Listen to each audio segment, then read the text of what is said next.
Hello students, value supply chapter में आज हम लॉटरी, शर्त, जुआ एवं घुड़दौड़ की आपूर्ति की दिशा में आपूर्ति का मूल्य किस प्रकार से निर्धारित किया जाता है, इसकी गणना करेंगे। तो इनसे संबंधित दो तरह के प्रोविज़न हैं। 1 मार्च 2000 पूर्व से लागू क्या नियम थे और 1 मार्च 2020 के बाद कौन से नियम लागू हुए, ये दो तरह की दशाएं हैं इसमें भी। तो लॉटरी दो तरह की होती है, एक तो राज्य सरकार द्वारा संचालित और एक राज्य सरकार द्वारा अधिकृत लॉटरी। तो इन दोनों के नियम 1 मार्च 2020 से पूर्व अलग अलग थे। तो ये राज्य सरकार द्वारा संचालित का मतलब होता है राज्य सरकार द्वारा राज्य सरकार द्वारा चलाने से है, यानी कि उसको उस राज्य के भीतर, केवल उस राज्य के भीतर ही बेचा जा सकता है, चलाने वाले राज्य के बाहर उसका विक्रय नहीं हो सकता। तो उस लॉटरी को बोलते हैं राज्य सरकार द्वारा संचालित या राज्य सरकार द्वारा चलाई जाने वाली लॉटरी। और जो सेकंड है राज्य सरकार द्वारा अधिकृत, उस लॉटरी से है जिसका विक्रय इसे चलाने वाले राज्य के अतिरिक्त अन्य राज्यों में भी हो सकता है। तो यहाँ पे अगर लॉटरी राज्य सरकार द्वारा संचालित है तो उसकी आपूर्ति का मूल्य का निर्धारण ये है, ये नियम लागू होगा। उस लॉटरी पर अंकित मूल्य यानी कि उसकी फेस वैल्यू इंटू 100/12 ये फार्मूले में है, या गजट में उस राज्य में उस सरकार द्वारा गजट में अधिसूचित कीमत, ये भी हमें दी होगी क्वेश्चन में, इंटू 100/112। तो ये हमें दोनों को अप्लाई करना होगा इस फार्मूले को, और फर्स्ट या सेकंड में दोनों में से जो भी अधिक कीमत होगी वो उसका आपूर्ति का मूल्य मानी जाएगी, अगर वो राज्य सरकार द्वारा संचालित लॉटरी है तो। यानी कि लॉटरी पर अंकित मूल्य इंटू 100/112 या गजट में अधिसूचित कीमत इंटू 100/112, इन दोनों में से जो भी अधिक होगा।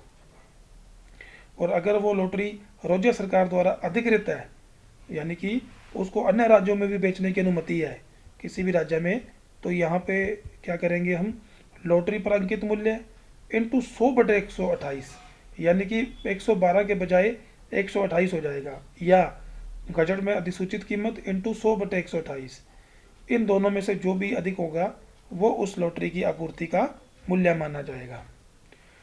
तो हमें पहले तो ये देखना है कि वो लॉटरी 1 मार्च 2020 से पहले की है या 2020 के बाद की है। और अगर पहले की है तो वो राज्य सरकार द्वारा संचालित लॉटरी है या राज्य सरकार द्वारा अधिकृत लॉटरी है। उसके बाद इनमें से जो भी नियम लागू होगा वो हम अप्लाई करेंगे। और अगर 1 मार्च 2020 के बाद है तो राज्य सरकार द्वारा संचालित हो या अधिकृत हो, दोनों में एक ही फार्मूला अप्लाई करना है, उस लॉटरी का अंकित मूल्य या अधिसूचित कीमत इंटू 100/128, इन दोनों में से जो भी अधिक हो। तो अभी हम इनको एक न्यूमेरिकल क्वेश्चन करेंगे, फिर ये आपको बात समझ आएगी। तो अभी हम इससे संबंधित न्यूमेरिकल क्वेश्चन करते हैं। ये आपके सामने क्वेश्चन है न्यूमेरिकल।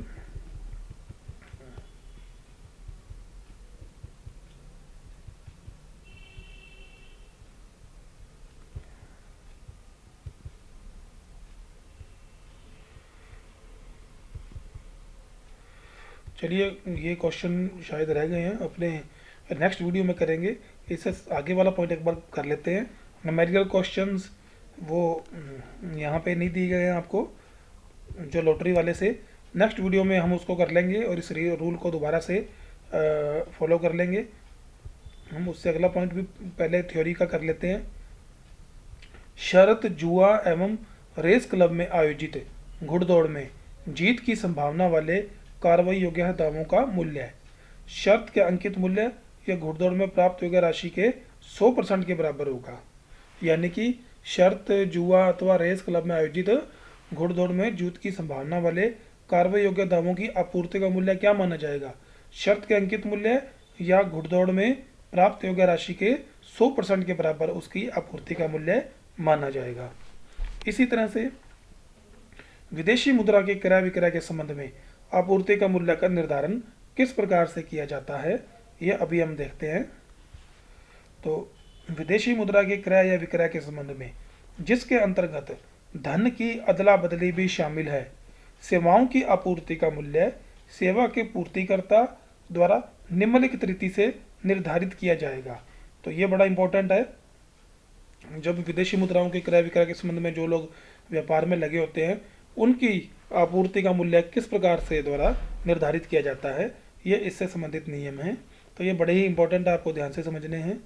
देखिए आपके सामने आरबीआई की संदर्भ दर उपलब्ध हो, आरबीआई की संदर्भ दर उपलब्ध हो किसी मुद्रा के लिए जब उसे भारतीय रुपये में परिवर्तित किया जाता है, मूल्य यथास्थिति, क्रय की दर या विक्रय की दर और उस समय उस मुद्रा के लिए भारतीय रिजर्व बैंक की निर्देश की दर में अंतर को मुद्रा की कुल इकाइयों का गुणा किए जाने के बराबर होगा। ये हम एक प्रैक्टिकल क्वेश्चन करेंगे ना, फिर आपको ये समझ आएगा।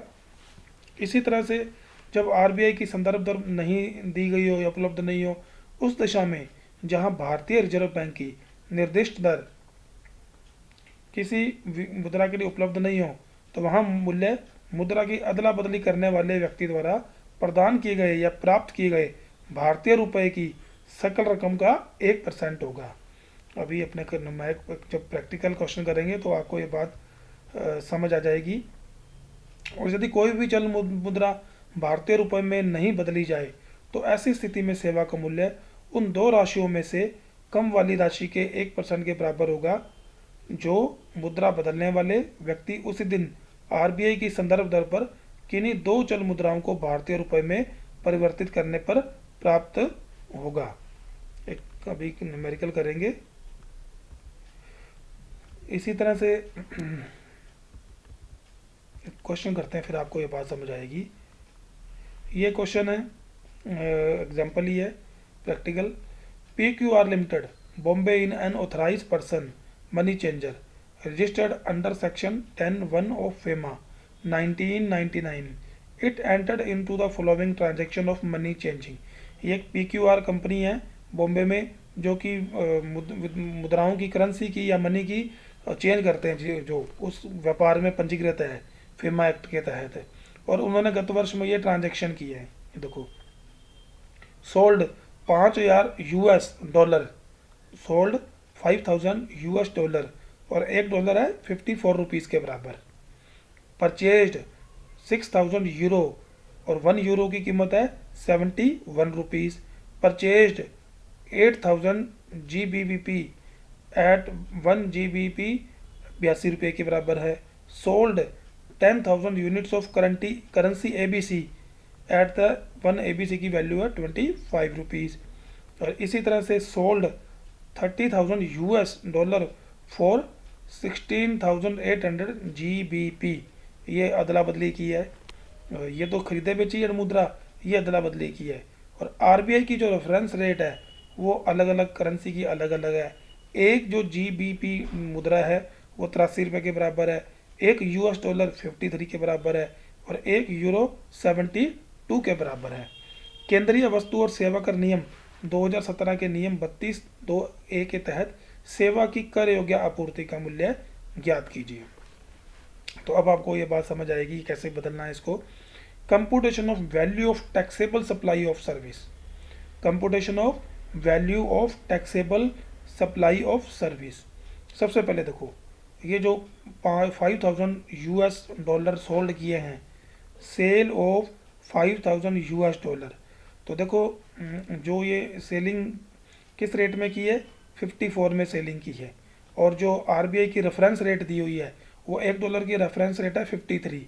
तो ये जो 54 और 53 का डिफरेंस है, ये 54 और 53 का डिफरेंस, यानी कि जिस रेट पे ये जो सेलिंग की है वो विक्रय मूल्य है, और जो रेफरेंस रेट, इन दोनों का जो डिफरेंस है ये, इसको टोटल यूनिट से गुना करना अपने को, इसको टोटल यूनिट से गुना किया तो ये आ गया, ये वैल्यू ऑफ सप्लाई है।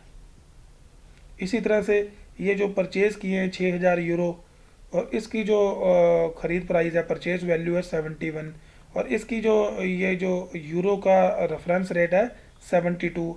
तो 72 और 71 का डिफरेंस को आपको इससे मल्टीप्लाई करना है। ये देखो, रेफरेंस रेट और बाइंग रेट दोनों का जो डिफरेंस है 72 और 71, और टोटल यूनिट कितनी है 6000, तो वैल्यू आ गई यहाँ पे 6000। इसी तरह से ये जो परचेज की है 8000 GBP। तो 8000 जो GBP मुद्रा परचेज की है, इसकी रेफरेंस रेट दर की अपने को 83, और परचेजिंग प्राइस है वो 82। ठीक है, तो 82 और 83 का जो डिफरेंस है, यानी कि परचेजिंग प्राइस और रेफरेंस रेट का जो डिफरेंस है, वो उसको हम टोटल यूनिट जितनी परचेज की है उससे मल्टीप्लाई कर लेंगे, और जो ये आ गया, ये वैल्यू ऑफ सप्लाई आ गई। फोर्थ में 10,000 यूनिट्स सोल्ड की है ABC करेंसी की, और सोल्ड प्राइस है 25 रुपीज़। लेकिन हम यहाँ नीचे देखते हैं तो इसकी रेफरेंस रेट नहीं दी गई, इस करेंसी की हमें रेफरेंस रेट नहीं दी गई। तो जब जिस मुद्रा की RBI की रेफरेंस रेट संदर्भ दर नहीं दी गई हो, तो ऐसी स्थिति में हम क्या करते हैं, तो ऐसी स्थिति में ये जो इसका विक्रय मूल्य है, जो 10,000 यूनिट्स ABC की 25 के हिसाब से सोल्ड की है, 10,000 को 25 से मल्टीप्लाई करेंगे, जो भी वैल्यू आएगी उसका 1% वैल्यू ऑफ सप्लाई माना जाएगा, जब जिस मुद्रा की RBI की संदर्भ दर नहीं दी गई हो। तो ऐसी स्थिति में विक्रय करने वाले या प्राप्त करने वाले व्यक्ति द्वारा भारतीय मुद्रा में प्राप्त या चुकाई गई कीमत का 1% वैल्यू ऑफ सप्लाई माना जाता है। फिफ्थ पॉइंट में सोल्ड किए हैं 30,000 US डॉलर, और बदले में 16,800 GBP लिए हैं, यानी कि ये मुद्राओं की अदला बदली की है। तो जब मुद्राओं की अदला बदली की जाती है, तो ऐसी स्थिति में क्या करते हैं, 1% of lower of the flowing amount, दोनों में से जो ये वैल्यू कम आएगी, जैसे ये 30,000 डॉलर बेचे हैं, और डॉलर की रेफरेंस रेट क्या थी 53, तो 30,000 इंटू 53 वैल्यू आ गई 15,90,000, और बदले में 16,800 GBP ये लिए हैं। तो 16,800 GBP की रेफरेंस रेट से को मल्टीप्लाई किया, और जो वैल्यू आई इन दोनों में से जो कम है उसका 1% वैल्यू ऑफ सप्लाई माना जाएगा। तो ये हमने ले लिया, और अब इन सब का टोटल किया, वैल्यू ऑफ टैक्सेबल सप्लाई 35,444 रुपये आ गए। और टिप्पणियाँ पढ़ लीजिए, क्योंकि ABC चल मुद्रा की RBI संदर्भ दर नहीं दी गई है, अतः भारतीय रुपयों में बदली गई कुल राशि का 1% सेवा का मूल्य लिया गया है। इसकी बात कर रहे हैं फोर्थ पॉइंट की। और RBI की संदर्भ दर और क्रय विक्रय दर का अंतर ज्ञात करने के लिए बड़ी दर में से छोटी दर घटाई जाती है, प्लस या माइनस को ध्यान में नहीं रखा जाता। ये इनकी बात कर रहा है, ये जो हमने यहाँ घटाए थे। अब इसके बाद सेम ऐसा ही अगला एग्जाम्पल है। तो ये एग्जाम्पल सेम टू सेम है, जो भी हमने किया है ये आपको अपने आप करना है। चलें हम इससे आगे वाला करते हैं क्वेश्चन नंबर एग्जाम्पल नंबर 12 है। जो अभी हमने मेथड सीखा है पिछले एग्जाम्पल नंबर 10 और 11 में, उनका एक वैकल्पिक तरीका भी है, एक वैकल्पिक मेथड अलग है। ये अगले वाले एग्जाम्पल उन्हीं से संबंधित है। वो क्या है हम उस पर डिस्कस कर लेते हैं। ये वैकल्पिक, तो जो सेवाओं का आपूर्ति करता है विदेशी मुद्रा का क्रय विक्रय करने वाला, वो या तो इस रूल से अपनी आपूर्ति का मूल्य निर्धारित करवा सकता है, या फिर उसके पास एक ऑप्शन और है, तो वो या तो ये इस रूल से, या फिर एक वैकल्पिक तरीका और भी है, वो ये है, सेवाओं के आपूर्तिकर्ता के विकल्प पर विदेशी मुद्रा पूर्ति के संबंध में मूल्य है जिसके अंतर्गत धन की अदला बदली भी शामिल है, निम्नांकित अनुदान समझा जाएगा। 250 रुपये की न्यूनतम रकम के अधीन 10,000 रुपये तक की राशि के लिए परिवर्तित की गई मुद्रा की सकल राशि का 1%, यानी कि अगर ट्रांजैक्शन ये 1 लाख है, 1 लाख रुपए तक का है, 1 लाख रुपए के तक के प्रत्येक ट्रांजैक्शन के लिए 1 लाख रुपए तक के प्रत्येक ट्रांजैक्शन के लिए 250 रुपये 250 पर ट्रांजैक्शन है, ये 250 पर ट्रांजैक्शन, या उस ट्रांजैक्शन की रकम का 1%, दोनों में से जो ज़्यादा है वो हम ले लेंगे उसको वैल्यू ऑफ सप्लाई। इसी तरह से 1 लाख रुपए से अधिक और 10 लाख तक की राशि के लिए परिवर्तित की गई मुद्रा की सकल राशि का आधा % प्लस 1,000 रुपये। इसी तरह से 10 लाख रुपए से अधिक की राशि के लिए परिवर्तित की गई मुद्रा की सकल राशि का 1/10% प्लस 5500 रुपये, अधिकतम 60,000 रुपये। अभी एक न्यूमेरिकल करेंगे फिर आपको ये सब समझ आ जाएगा। जैसा कि करते हैं, आपके सामने है ये रहा। XYZ Messrs XYZ limited Jaipur एक अधिकृत मुद्रा परिवर्तन करता है जो विदेशी विनिमय प्रबंध अधिनियम 1999 फेमा की धारा 10(1) के तहत पंजीकृत है। इन्होंने मुद्रा परिवर्तन की आपूर्ति के लिए निम्नलिखित व्यवहार किए और ये ट्रांजैक्शन किए। 600 transaction of conversion of Canadian dollar into Indian rupees of 15,000 पर ट्रांजैक्शन, यानी कि 600 ट्रांजैक्शन किए हैं। 600 ट्रांजैक्शन ऐसे हैं जो प्रत्येक ट्रांजैक्शन 15,000 रुपये का है। वो कैनेडियन डॉलर्स को इंडियन रुपीज़ में बदला है, कैनेडियन डॉलर को इंडियन रुपीज़ में बदला है। 15,000 रुपये का एक ट्रांजैक्शन है और ये 600 ट्रांजैक्शन किए हैं, तो ये 1,00,000 रुपये से कम ट्रांजैक्शन है। प्रत्येक ट्रांजैक्शन की वैल्यू 1,00,000 रुपये से कम है। हमारा जो भी हमने नियम ऊपर पढ़े थे, पहला नियम लागू हो रहा है। तो हम क्या करेंगे, 15,000 का 1%, 15,000 का 1% होता है 150 रुपये। 150 रुपये या 250 रुपये, दोनों में से जो अधिक है, यानी कि ये मैंने आपको अभी नियम बताया, ये लाइन एप्लीकेबल हो रही है यहाँ पे, ये वाली।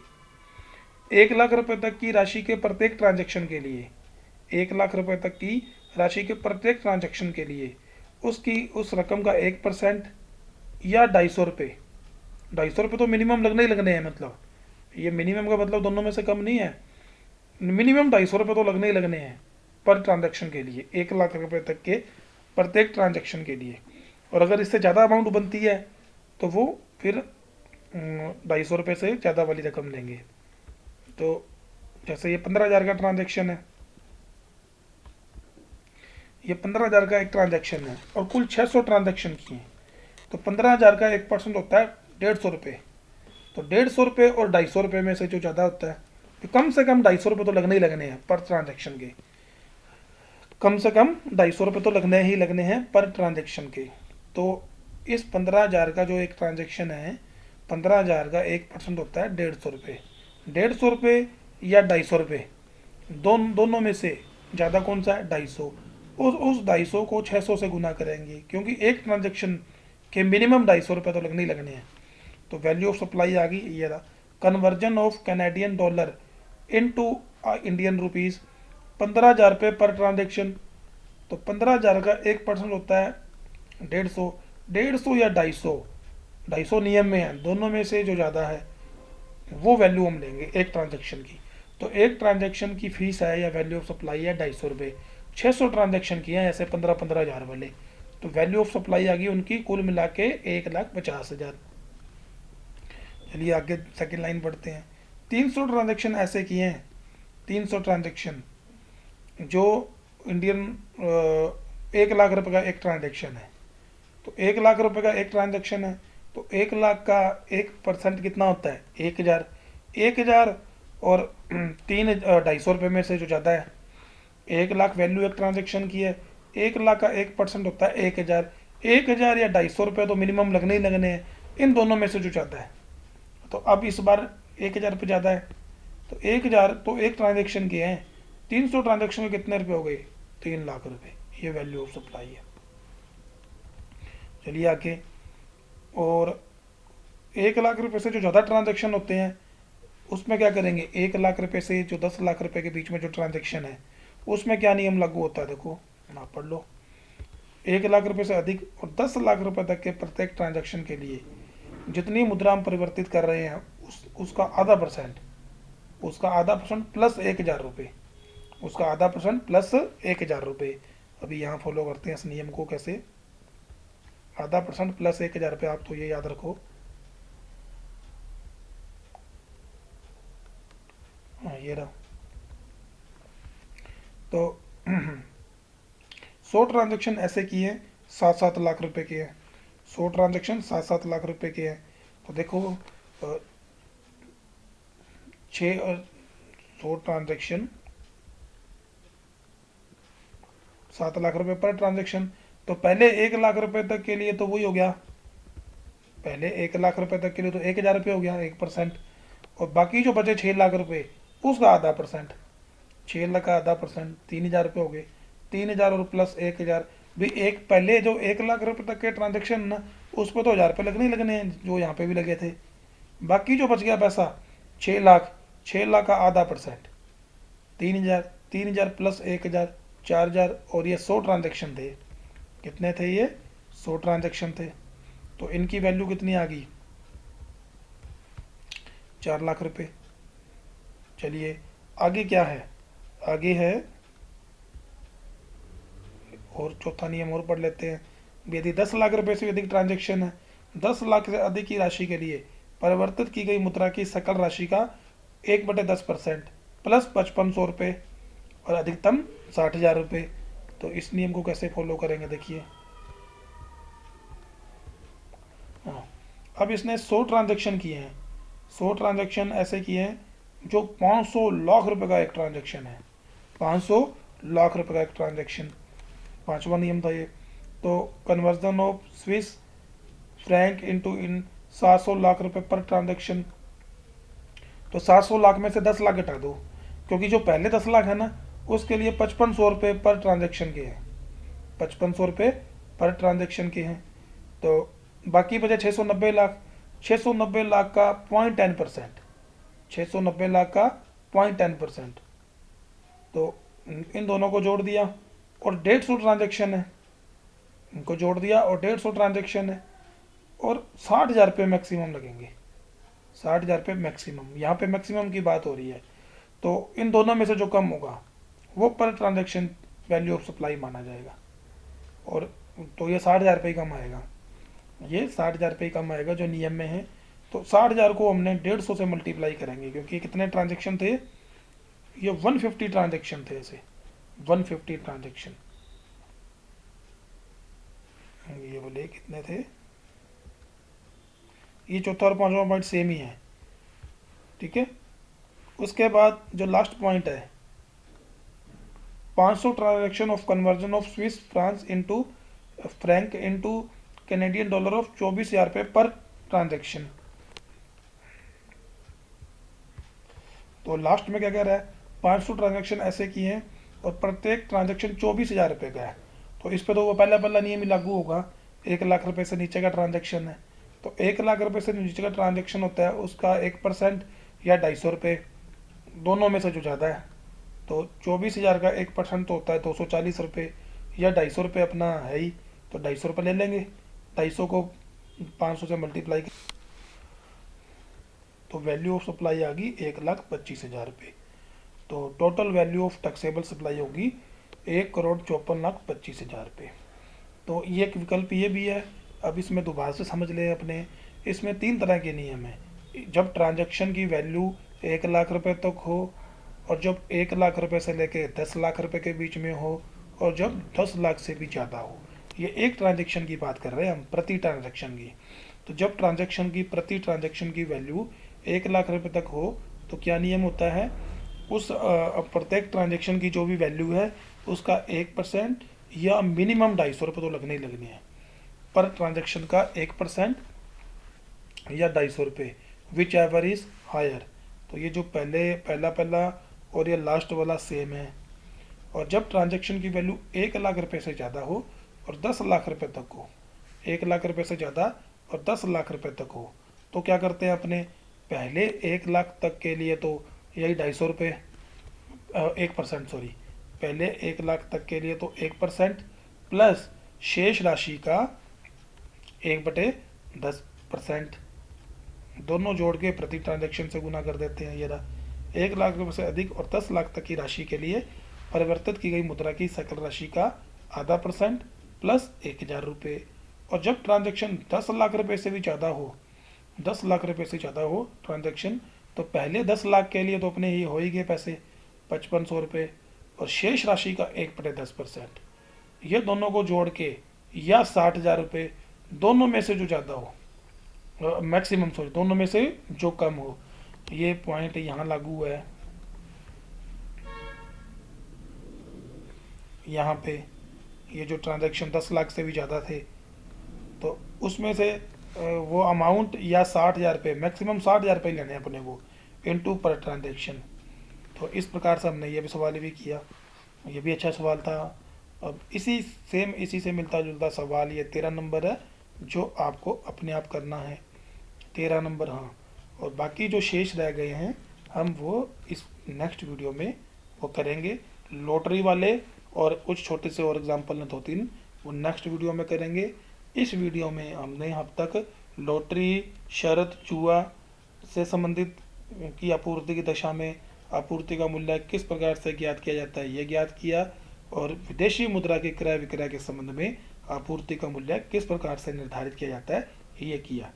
तो नेक्स्ट वीडियो में हम जो लॉटरी वर्ग पहली वाले जो क्वेश्चन न्यूमेरिकल रह गए हैं इस वीडियो में वो भी करेंगे, और कुछ और पॉइंट भी लास्ट इस पे डिस्कस करेंगे। और नेक्स्ट वीडियो आप ज़रूर वॉच करें, क्योंकि उसमें ये लास्ट वीडियो होगा इस चैप्टर का, तो वो भी आप ज़रूर वॉच करें। और इन जो क्वेश्चंस को जो मैंने 2 एग्जांपल आपको बीच बीच में दिए हैं वो आप खुद करके देखें। थैंक्स।